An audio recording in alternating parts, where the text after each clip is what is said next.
Getting started with Schopenhauer's philosophy can be a daunting task.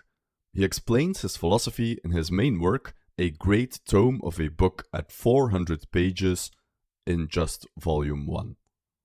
And he demands of his reader to be familiar with the philosophy of Immanuel Kant and some Plato for good measure before he even thinks you're ready to start with him. And at times, his work can be extremely technical and difficult.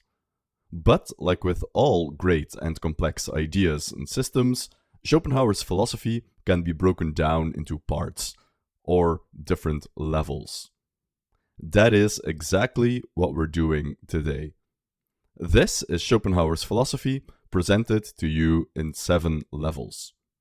After watching this, you'll have a pretty good idea of what this all-encompassing philosophy is all about, why it appealed so much to famous artists who were influenced by it, why Schopenhauer was important for animal rights, why compassion is the source of all morality, and why the best thing to do is to live alone on a mountaintop somewhere.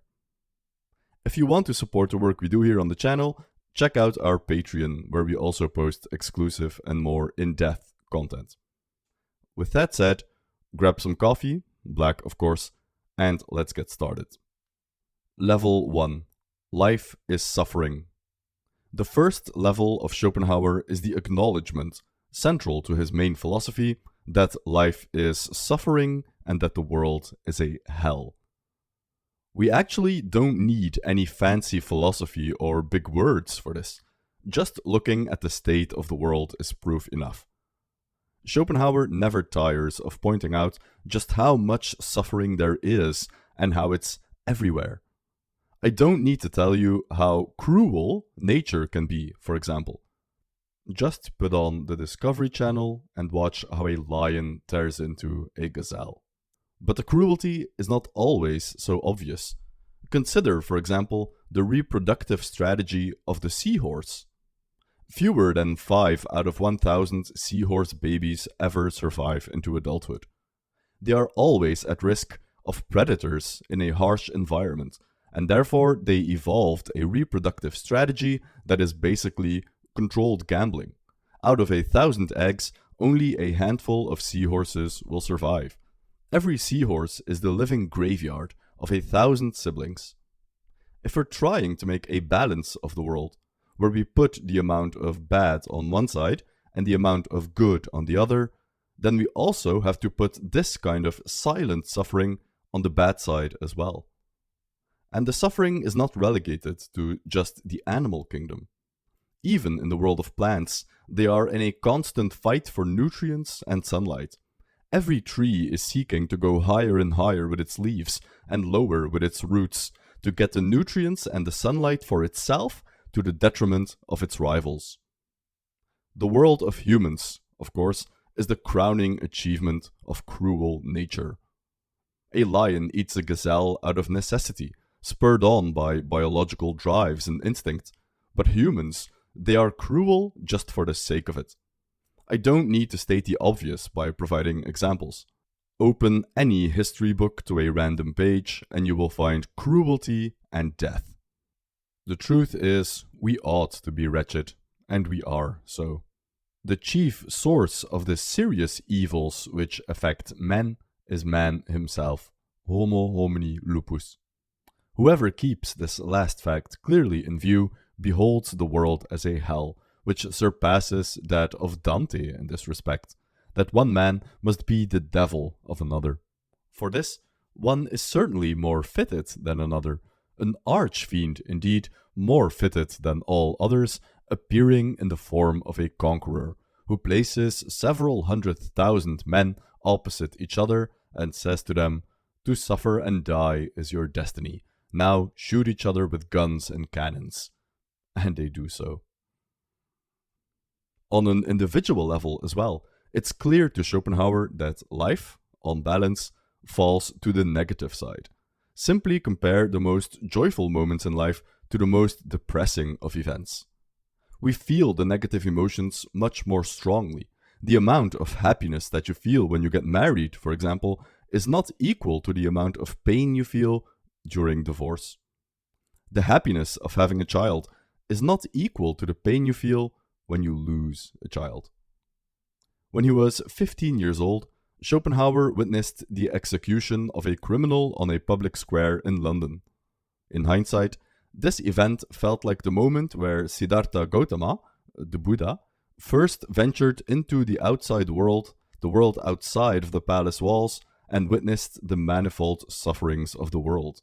There was nothing beautiful or redeeming about the criminal's death as Schopenhauer saw him get hanged in London. Schopenhauer's profound pessimism is not the result of endless philosophizing behind his desk. In his words, pessimism is a doctrine demanded by the most obvious facts of the world. That the world is so full of suffering is a conclusion to which a 15-year-old can come. And Schopenhauer argues that any honest thinker, if he takes an objective look at the world, at life, and at nature, will have to come to the same conclusion. The world is a hell, and we're all living in it. Question is, where does the suffering come from? Level 2. The will is behind suffering. Schopenhauer introduces the concept of the will to account for all the suffering in the world. The will is a mysterious, irrational, blind, unrelenting force at bottom of everything that exists. We are simply its slaves. The will spurs us on. It awakens desire within us, desire for food, for sex, for competition. Schopenhauer believes that this will is the most fundamental driving force behind all of reality. Where does the will come from? Schopenhauer doesn't really say. He merely says that the will is. It simply seems to be the nature of things that there is this mysterious dark force lurking underneath it all that pushes us towards desire and ultimately towards death. It goes back to perhaps the most fundamental question in all of philosophy. Why is there something rather than nothing? The traditional answer is because God willed it so.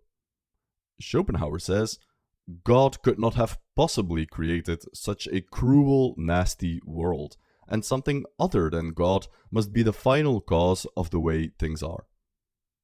If we're on the search for something fundamental, which means that we're searching for something that can't be explained in terms of something else, or be subservient to another principle, if we do this, then we must come to a few different conclusions as to what that thing is exactly. For one, it must be eternal. Remember, it cannot be subject to anything else. So it cannot be subject to time. It must always be. It must have an eternal existence. It must also be irrational. Because if it was rational, it would be subservient to something other than itself, namely the rules of rationality. It must be subject to reason. But we've just said we're looking for a fundamental thing. So yes, the will must be irrational. It must also be blind. If it wasn't blind, and of course we're saying this, we're using the word blind in a metaphorical way, if it wasn't blind, it would have to follow some kind of preordained plan or structure.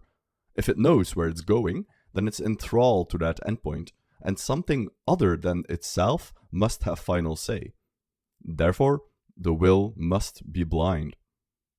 When we put these three characteristics together, we find something that is eternal, irrational, and blind. Schopenhauer calls this thing the will. So the will is behind all the suffering in the world. But how does that work exactly? Level 3. Because of the will, desire is infinite and happiness is impossible. We saw that the will is eternal, irrational, and blind. What this means, however, is that we as humans, temporal, rational, and knowing creatures, will forever fall short of this will. We will be forever its slaves, forever in thrall. The will lives on after we die, and the way we behave is largely conditioned by this will and what it makes us do. And the worst part is, if the will is irrational, then our behavior as well must be at bottom irrational and therefore unknowable. There is a hidden, dark part of ourselves to which we have no access, because access requires knowledge, and knowledge requires reason. But the will, by definition irrational, defies all attempts of reason to tame it. A fourth characteristic of the will is that it never stops.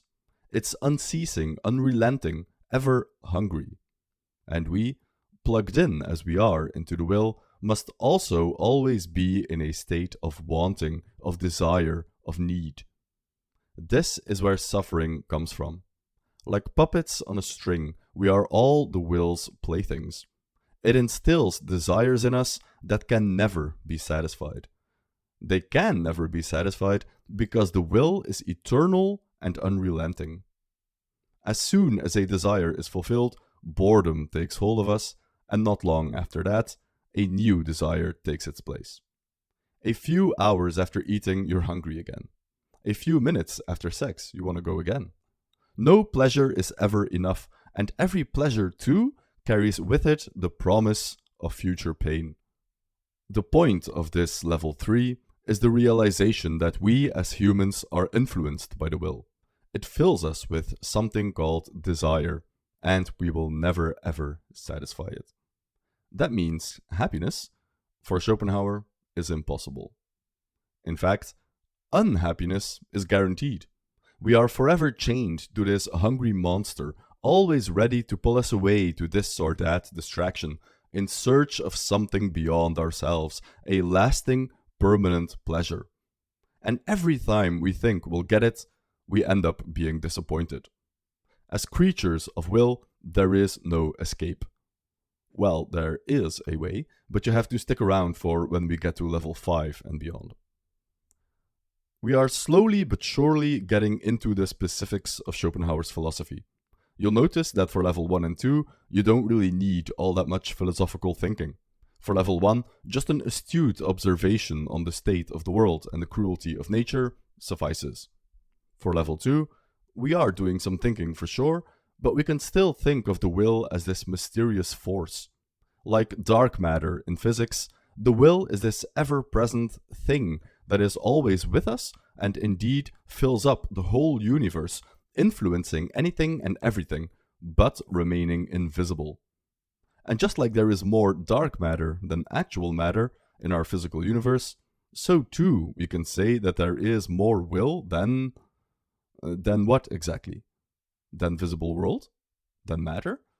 If the world is fundamentally composed of this strange, irrational, blind will, then what do we make of the world of the here and now, the world of matter, the world of waterfalls and fountains? How does this world even exist in the first place, if the will is all there is? Why does the world seem to follow laws of nature, if the will is fundamentally lawless? Well, that's because we don't spend our time in the world as will, but in level 4, the world as representation. At this level, we are getting into Schopenhauer's philosophy proper.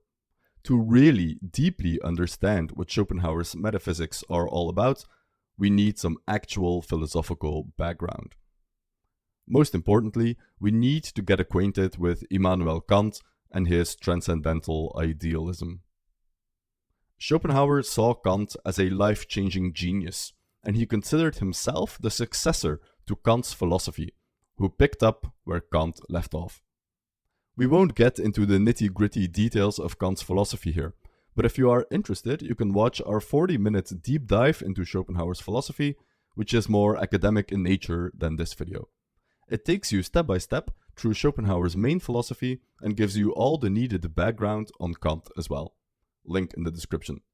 Keep in mind that what follows here is an oversimplification. The main question that is important at this level is what we make of this world, the world of ordinary experience, when apparently there is this other world out there, the world as will, that holds sway over us, yet doesn't show itself in our perception and experience of the world. This is actually a restatement and a completion of Kant's philosophy. there is one big question that occupied Kant. Is metaphysics even possible? Metaphysics is the study of what lies beyond the physical. In other words, it's about the governing rules and laws of reality at its deepest bottom level. Bear in mind, this isn't about scientific laws. Anything that can be studied by science, like the law of gravity, is the domain of physics or chemistry or biology. Metaphysics is the study of even more fundamental questions. Not just where does matter come from, but why does matter exist in the first place? What is the nature of consciousness? Does God exist? What is the nature of time? Kant quickly realized that science can never answer these fundamental questions. Any argument predicated on the experience of the material world can never have enough explanatory power to explain something beyond the material. It would be like trying to pull yourself up out of quicksand by pulling your own hair. You either reach some absurdity or you just go in circles. No, to get out of quicksand, you can't pull your own hair and float out of the trap. You need something else to latch onto. Which tool can the philosopher use, beyond science, to pull himself out of this metaphysical mess? If we can't use any empirical observation, all we are left with, as humans at least, is our reason, our thinking, our mind. Kant's project, then, is actually about the limits of what our reason can achieve. Reason completely unburdened by empirical experience. Pure reason. Then, Kant will set out a critique of this pure reason. Kant's conclusion is grim. He came to the conclusion that the world appears to us always mediated by our tools of perception. The clearest examples of this are time and space. When we perceive the world, when you look around, you always see the world in terms of time and space. Moments pass and things occupy space. The discovery of Kant, however, is that these things, time and space, have no independent existence, but rather they are the very tools that we use, that our mind uses to make sense of the world. He made the distinction between the phenomenal world, the world as we ordinarily experience it, and the noumenal world. The phenomenal world is the world of time and space, of causality, of multiplicity. The noumenal world is the world as it would exist without any of the tools our human mind uses to make sense of the phenomenal world. It would be, in the strictest sense of the word, a completely objective world, without interference of any subjectivity. In other words, without any observer. What Kant realized, however, is that it's practically impossible.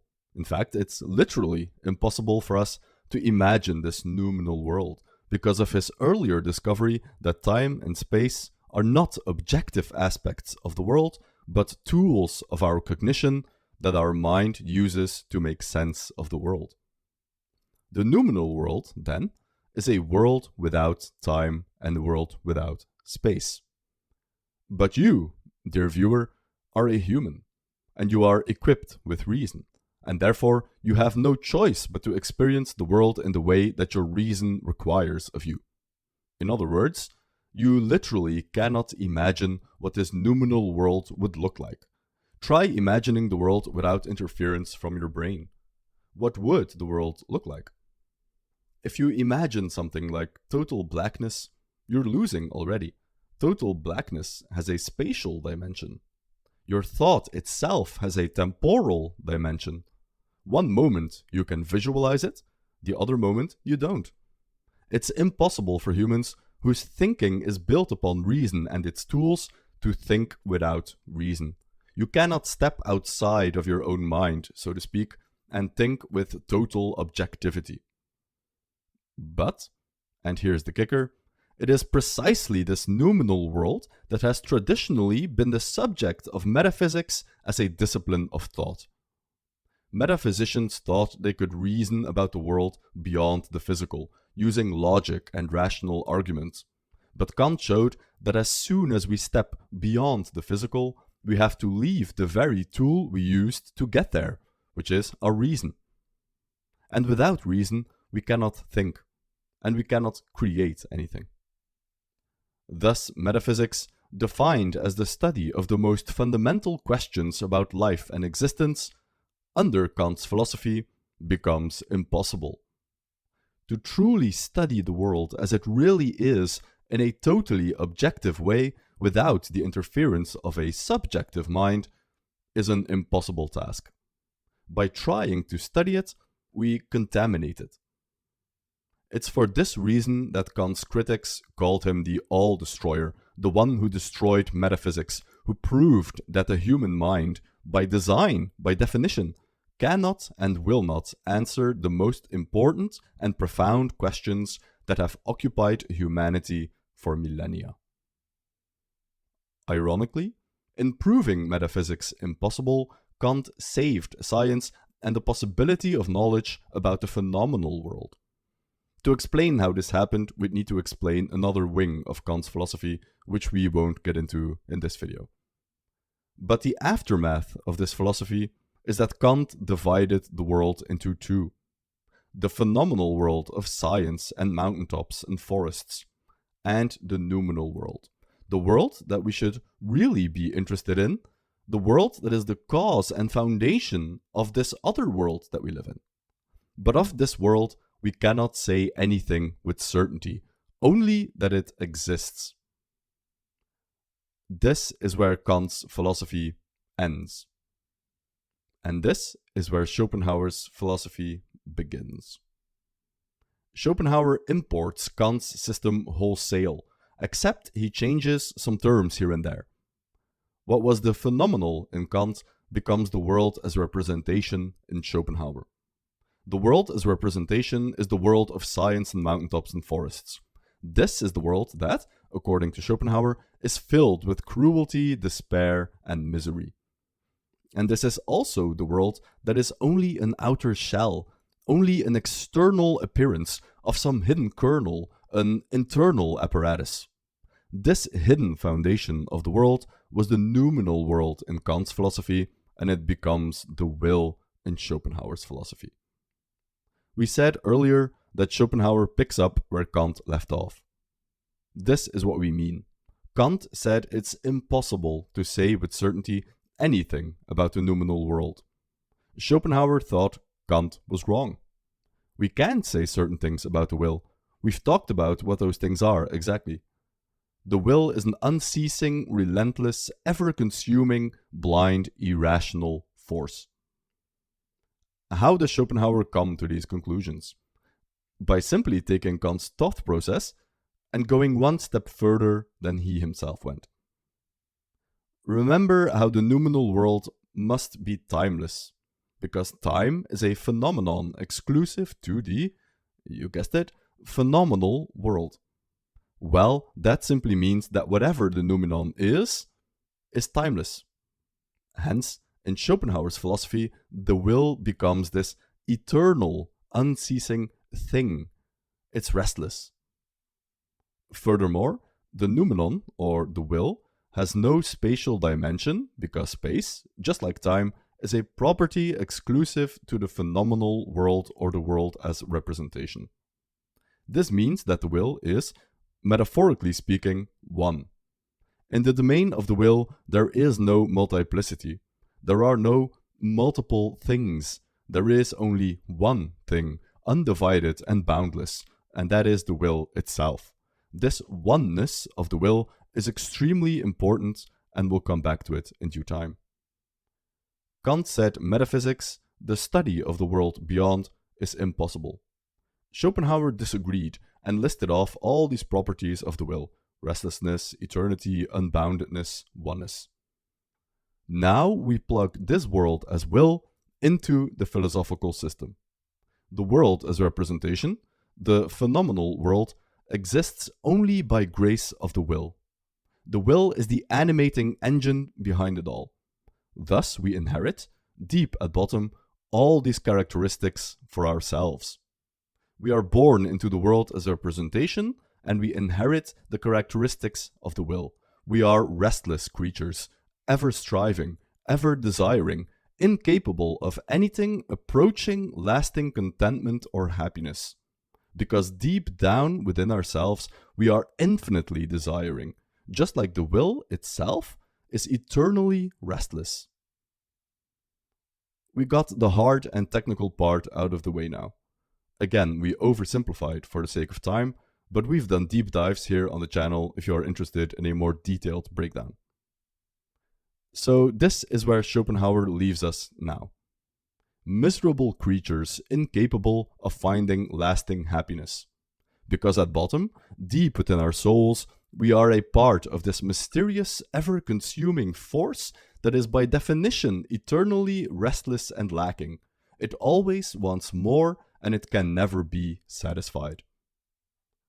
Is there an escape? Level 5. Art is a temporary escape from suffering. In Greek mythology, Ixion was a king who defiled himself by murdering his father-in-law. He sought purification for this horrible deed and found none, until Zeus himself admitted him as a guest on Mount Olympus. Rather than showing gratitude, Ixion abused the deity's hospitality and lusted after Hera, his wife, and he tried to seduce her. To punish him for his indiscretions, Zeus had Ixion tied to a burning wheel of fire, doomed to all eternity to be tortured in Hades, forever spinning, forever hurting. This went on for eons. His only brief moment of respite happened when Orpheus, playing his lyre, entered the underworld in search of his love Eurydice. The sound of Orpheus's music was so beautiful that, for a brief moment in which Orpheus made his way through the underworld, the punishment of the banished souls was put on pause. For a short moment, these punished sinners were lifted out of their misery, and when Orpheus made his way back to the world of mortals, their eternal torment resumed. The myth of Ixion is used by Schopenhauer as a metaphor for the power of art. Schopenhauer's philosophy reserves a special place for art. In fact, Schopenhauer has traditionally been seen as an artist's philosopher. His influence spread not through other philosophers, but because of artists, writers, composers, painters who were inspired and felt empowered by his philosophy. The list of artists inspired by Schopenhauer is nearly endless. To name just a few: Thomas Mann, Leo Tolstoy, Emile Zola, Hermann Hesse, August Strindberg, Arnold Böcklin, Giorgio de Chirico, Gustav Mahler, and, last but not least, Richard Wagner. What drew all these eminent artists towards Schopenhauer's philosophy? For one, they were probably flattered and felt vindicated, because art, in Schopenhauer's philosophy, is one of the few joys in life that have the extraordinary power to temporarily pull us away from the clutches of the will. Have you ever been totally engrossed in a piece of music, or even a painting?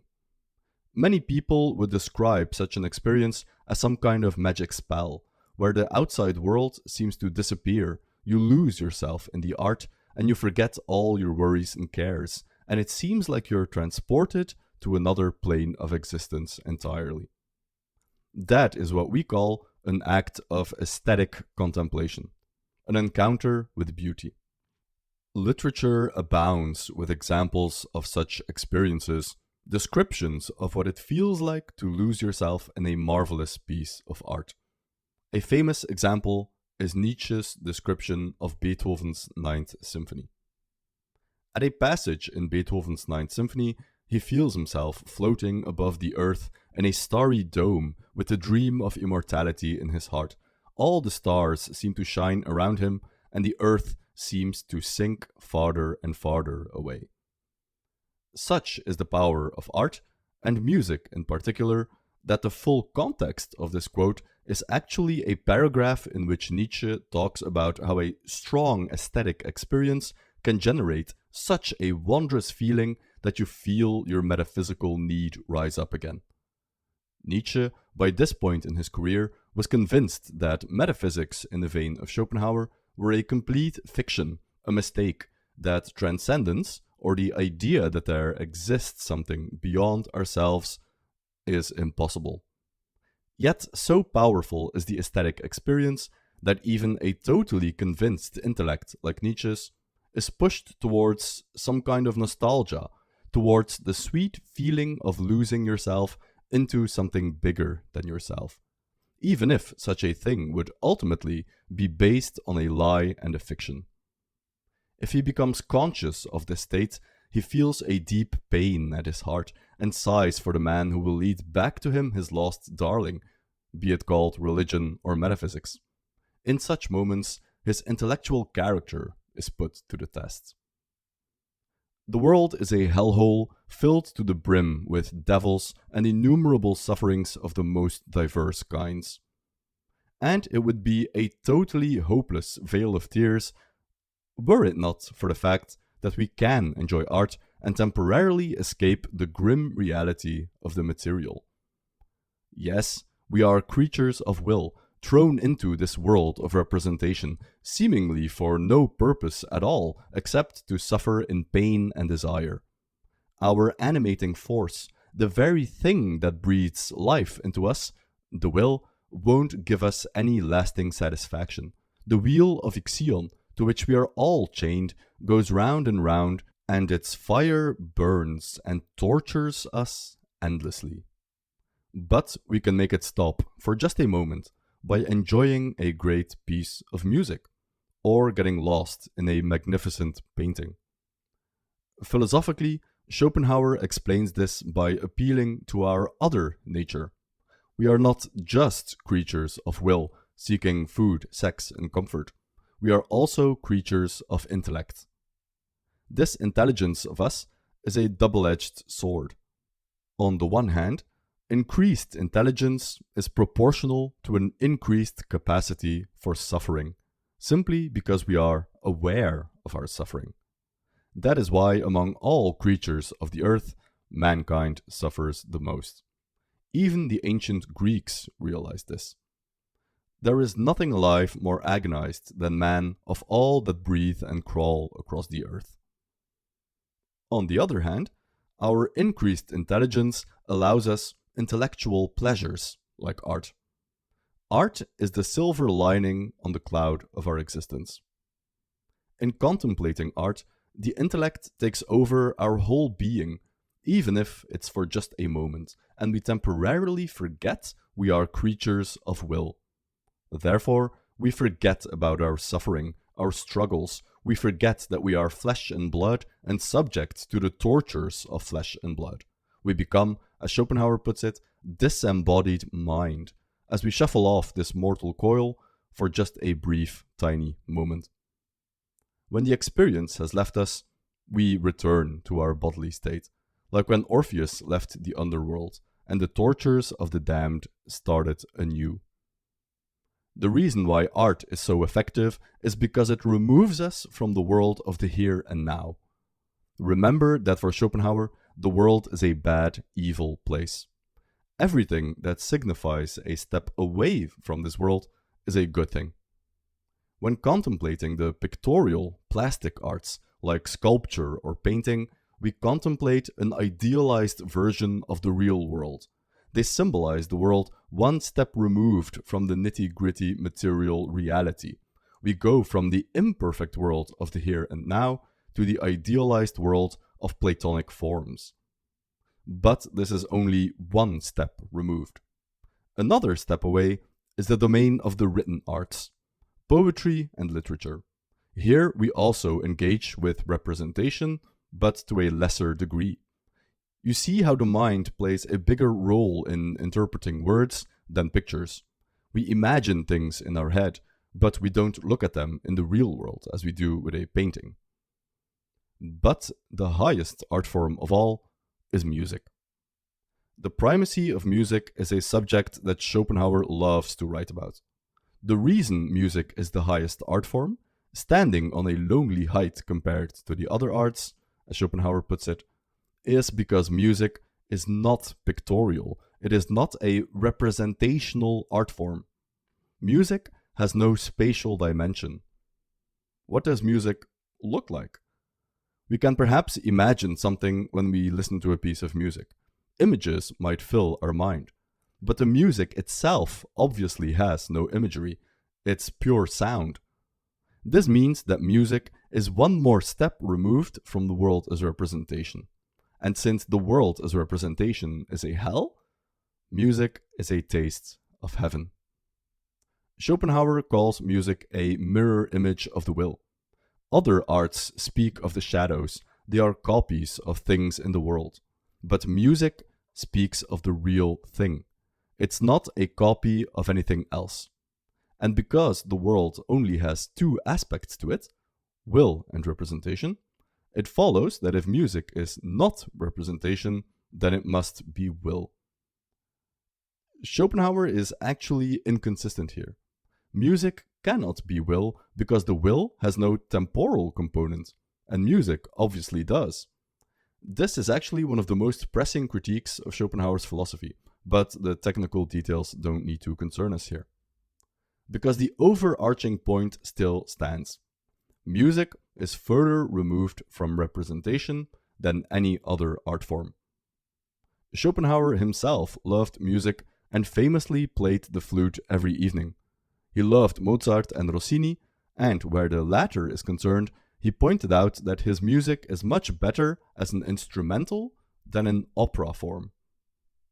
Now we know Schopenhauer's philosophy, and we can understand why.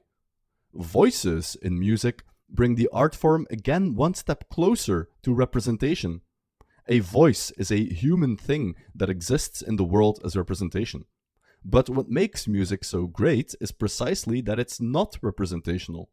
So music without vocals, instrumental music, must be the highest art form. And because music has no representation, we are free to put music in the background of some scene we're watching.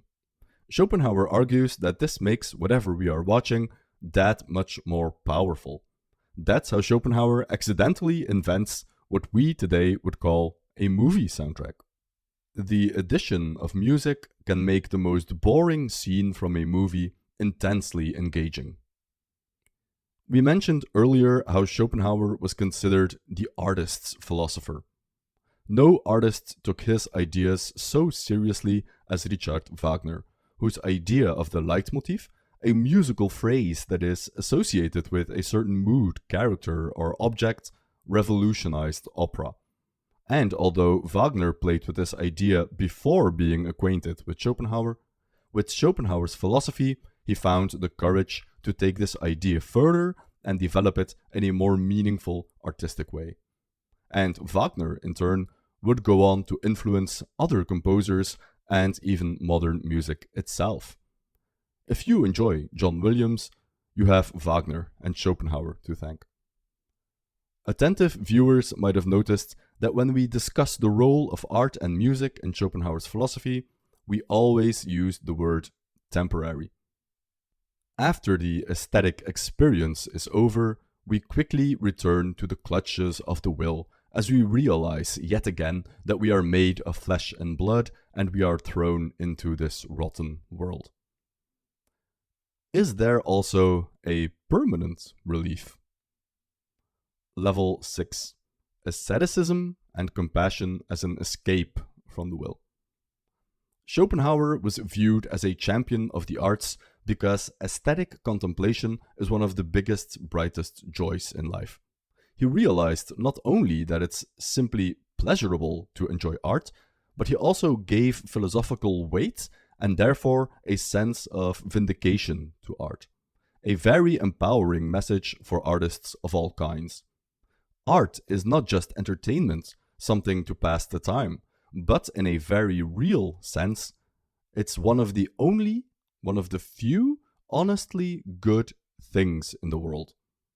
It allows us for a brief moment to escape the eternal torments that the will thrusts upon us. And the good thing is that art, and therefore this experience of being temporarily without will, can be enjoyed by anyone who enjoys art. What is not for anyone, however, is taming the will permanently. Such a thing, says Schopenhauer, is reserved exclusively for what he calls a sage. A sage is someone who deeply and profoundly understands the miseries of the world and how they come to be as a result of the will. He doesn't even need to be an expert in Schopenhauer's philosophy. In fact, he doesn't even need to be particularly smart. But what the sage does need is a profound sense of compassion for his fellow human beings and animals. The sense that we're all in this together, that we exist as broken fragments in this world when actually, deep down, we are all one, and that is how things should be. But that's not how things are. Things are shattered and broken. The sage is someone who realizes that on a metaphysical level, there is no you or me. That at the most fundamental level of existence, these differences disappear. He must, in other words, be altruistic to the highest degree. He must truly live in service of other people totally and completely. Such a way of life, such moral excellence, says Schopenhauer, is extremely rare. Anyone can enjoy a nice piece of music, but only a handful of people can truly carry the moral weight of the world on their shoulders and face it head on, and put this realization into practice by reorienting their life in such a way that all ego dissipates. Only a handful of people have truly reached this level of moral purity. Schopenhauer mentions Jesus and the Buddha and some Christian saints, mystics, and Indian Brahmins. The sage excels in two domains. The first, as we mentioned, is altruism. The second, asceticism. Altruism is the opposite of egoism. Egoism is the idea or the attitude that only you yourself, only the ego, has any value in the world, and that you behave in such a way as to affirm that belief. An egoist believes only he himself has moral value. A truly complete egoist would see someone suffer on the side of the street and just completely ignore that person, because in his mind that person has no moral value. He is the opposite of a good Samaritan. Of course, between the complete egoist and complete altruist in the vein of Jesus Christ, there are a million possible gradations. All humans fall somewhere on the spectrum, and Schopenhauer would, of course, cynically remark that the large majority of humanity errs very close to the egoist side indeed. But as long as you're not a complete and total egoist, you will care about other people. And that care for others takes the form of what we call compassion. When you see someone suffer, or even when you see an animal suffer, you feel bad. There is a sense that you are suffering with them, that you share in their pain. For Schopenhauer, this feeling of compassion is the starting point of all morality. Unlike Kant, for example, who argued that the center point of morality is blind adherence to the dictates of the categorical imperative, that we simply have to obey as reasonable creatures, Schopenhauer believed in a more emotional starting point for morality because he recognized that we are not creatures of reason, first and foremost, but creatures of will, of instinct, of emotion. The feeling of compassion is explained in Schopenhauer's philosophy as a moral wake-up call, because compassion is proof of Schopenhauer's metaphysical theory.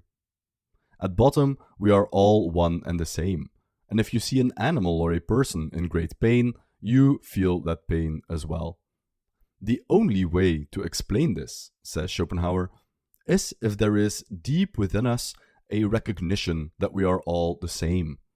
Therefore, this feeling, far from being simply some kind of evolutionary adaptation or a weird quirk of our nature, is the most profound and real thing there is, and we should listen to it when it calls upon us.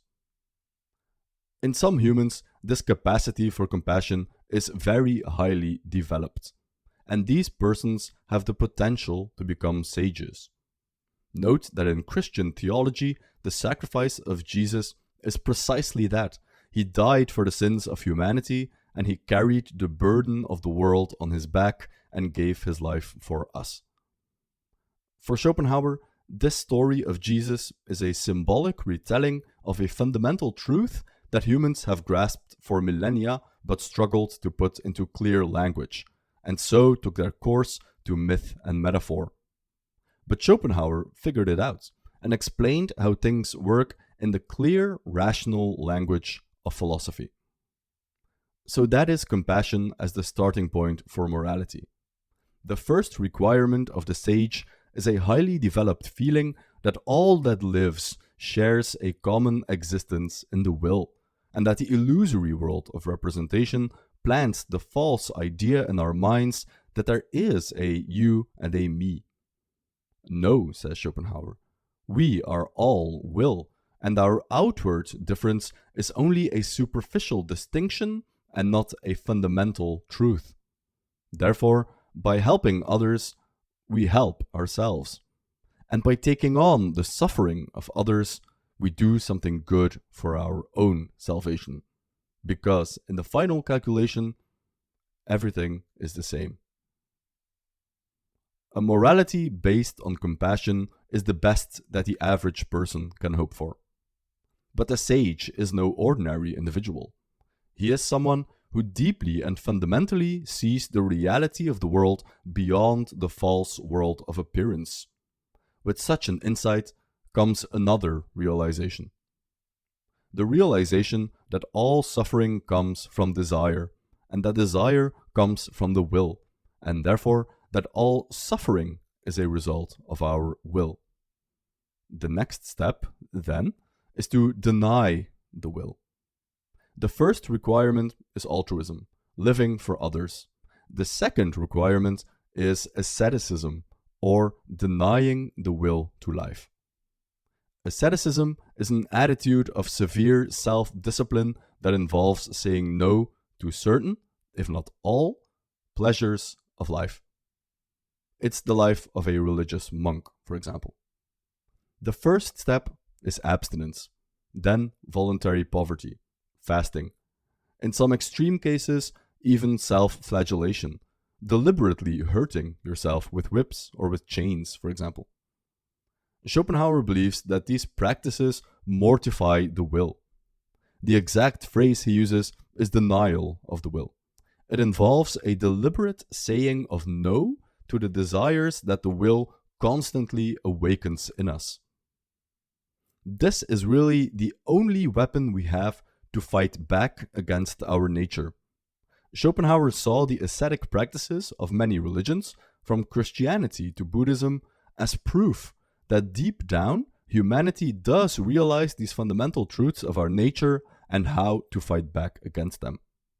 The ascetic comes to realize the fundamental truth of the universe, which is that the world is full of suffering. And he carries within him the essence of that world, first and foremost, expressed through his body. Therefore, denying the body its pleasures, and even inflicting pain upon it, become ways to extinguish the fire, to take away power from the will. Schopenhauer says that these ascetic precepts, if they became universal, that is to say, if everyone became an ascetic, would lead to the end of the human race. Because, remember, the first step in asceticism is voluntary chastity, aka saying no to sex, and therefore saying no to having children. So yes, asceticism, if it became universalized, would be the end of humanity. But remember that Schopenhauer is an idealist. There is no object without a subject. So if every perceiving subject dies, there is no object either. at least not in the way that we ordinarily understand it. The universe would return to being pure will. There would be an end to the suffering, which is, after all, only caused because the will crossed the threshold into representation. At this point in Schopenhauer's philosophy, the great system of his magnum opus, Schopenhauer tells us that language is reaching its limit. It's almost impossible to talk about renunciation and denial of the will in abstract and general terms. We need examples from real life, biographies of the great saints, to really acquaint ourselves with what that lifestyle would look like from the inside, from the viewpoint of the experience of one who denies the will to such an almost impossible degree. On this level, we are reaching the limits of language, because language itself depends on the world as representation. It depends on the illusion of the world as we experience it. And if we try to go beyond it, into the world as will, into the world of emotion and the world stripped of what our human cognition adds to it in order to make sense of it, we must necessarily fall short. Just like at the start of the video, when we talked about Kant's philosophy and the impossibility for humans to imagine a world without human cognition to experience it, here too we reach the limits of human cognition. So what's the final level? Whereof one cannot speak, one must remain silent. Level 7. Mysticism. So what is the state of the ascetic? What can we say about it? We cannot really say anything about it. We can only experience it. We are reaching the limits of knowledge, because knowledge requires an object and a subject, and in the total denial of the will, this distinction, the cause of all suffering in the world, dissipates. Thus, the endpoint of Schopenhauer's philosophy is nothingness. After our investigation has brought us to the point at which we have before our eyes perfect holiness, the denial and surrender of all willing, and thus the deliverance from a world whose whole existence we have found to be suffering, this appears to us as a passing away into empty nothingness. If we deny the will like the sage can, that is to say, to the utmost possible degree, then not only does our individual life end, the whole world in fact dissolves into nothingness. Denial, abolition, conversion of the will is also the abolition and the vanishing of the world, its mirror. If we no longer perceive it in this mirror, we ask in vain where it has gone, and then, because it has no longer any where and when, complain that it has vanished into nothing. But Schopenhauer is quick to point out that this nothing is only a relative nothing. It's a nothing from the standpoint of a subject in search of knowledge. But once we cross into this domain, once the abolition of the will is totally complete, it is only the disappearance of the false world of representation that we experience. But, because we have no other reference point, to us disappears as nothingness or death. But it's actually this nothing that is the most real thing. It's the default state of existence. It's just that we are simply unable to comprehend this, because our reason depends upon the world as representation to come to knowledge of all this. You see how awkward it is to keep talking about something that is essentially incommunicable. Language falls short. This is where we must take our recourse to mysticism. Schopenhauer himself cannot say much about it either. Rather, he redirects the reader to the biographies and writings of Christian saints and the great Vedic literature of ancient India. In particular, he speaks of Meister Eckhart, Madame de Guyon, Jesus Christ, the Buddha, and mystic philosophers such as Scotus Erigena and Neoplatonists such as Plotinus. But the best mystical writing, according to Schopenhauer, has come down to us through the Upanishads of ancient India, a book he regarded as the highest example of human wisdom. Metaphors abound for the illusory nature of the world and the fundamental oneness of being. It's often said that Schopenhauer was influenced by Eastern philosophy, and that is certainly true. But we must also keep in mind that Schopenhauer wrote most of his big work before he was acquainted with Eastern philosophy. It's rather the fact that he comes to more or less the same conclusions as them that he saw as a vindication of the correctness of his philosophy. He simply stated in philosophical terms what these religions have stated in theological terms. So, when Schopenhauer's philosophy reaches its limit, we are left with a world that is essentially nothing. Because if the world disappears and the will is extinguished, what remains? Nothing. But is this nothing actually nothing? Not really. It's a nothing from the perspective of us, those of us who are on the outside looking in. That's why Schopenhauer says it's a relative nothing, because from the perspective of the ascetic himself, it's not the state of nothingness that is nothing, but the world itself that is nothing. To the ascetic, we are the ones who are dead, who are living in a black void of nothingness. We freely acknowledge that what remains after the entire abolition of will is for all those who are still full of will certainly nothing. But conversely, to those in whom the will has turned and has denied itself, this our world, which is so real with all its suns and Milky Ways, is nothing. This is the final sentence of Schopenhauer's magnum opus, The World as Will and Representation. Schopenhauer says in the foreword that this whole book, all 400 pages in just volume 1, basically communicate one core idea. The 400 pages that follow are a constant restatement and remixing of this one fundamental truth.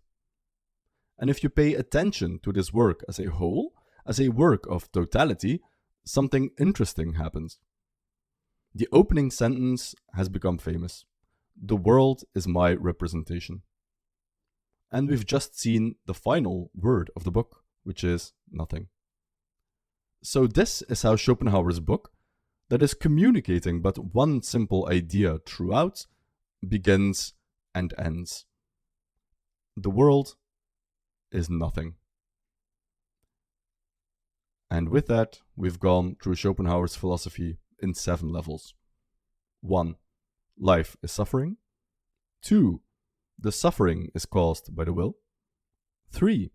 Because of this will, desire is limitless and happiness is impossible. 4. The world appears to us as representation, which means that the world of our ordinary experience is fundamentally an illusion. Level 5. Art allows us a temporary escape from suffering with music as the supreme form of art. Level 6.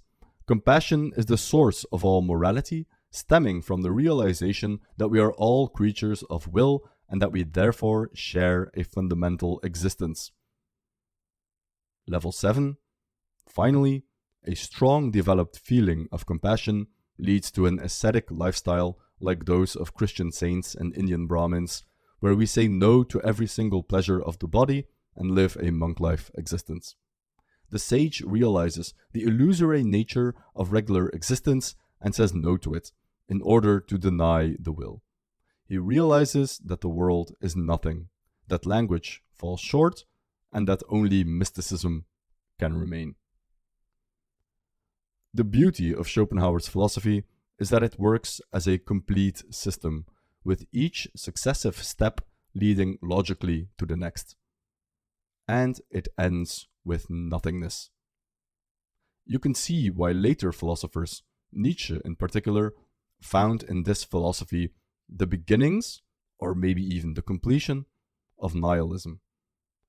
Nietzsche, who was initially a champion of Schopenhauer's philosophy, would later take issue with this nihilistic current that runs throughout his philosophy and violently oppose it. In doing so, he would repudiate all of Schopenhauer's philosophy. Every aspect of Nietzsche's philosophy can be read as a reaction to Schopenhauer, as if he puts a minus sign in front of the whole system. We've got plenty of videos on the channel on Nietzsche's philosophy, But if you're interested in a similar video like this on Nietzsche's philosophy, where we go through, let's say, 7 levels of his whole system of thought, let us know in the comments. With that, we have reached the endpoint ourselves. Nothing remains. So all that's left for me is to say thank you for watching. If you enjoyed this video, please consider subscribing to the channel, liking the video, and leaving a comment. If you think the work we do here is important, you can support us on Patreon. We upload exclusive material there, and these longer videos couldn't exist without the support of our patrons. So a big thank you goes out to all of them, and you can see them on screen right here. Check the link in the description if you're interested, and know that all your support, including likes, comments, and subscriptions, are greatly appreciated. With that said, thank you again for watching, and we'll see you in the next one.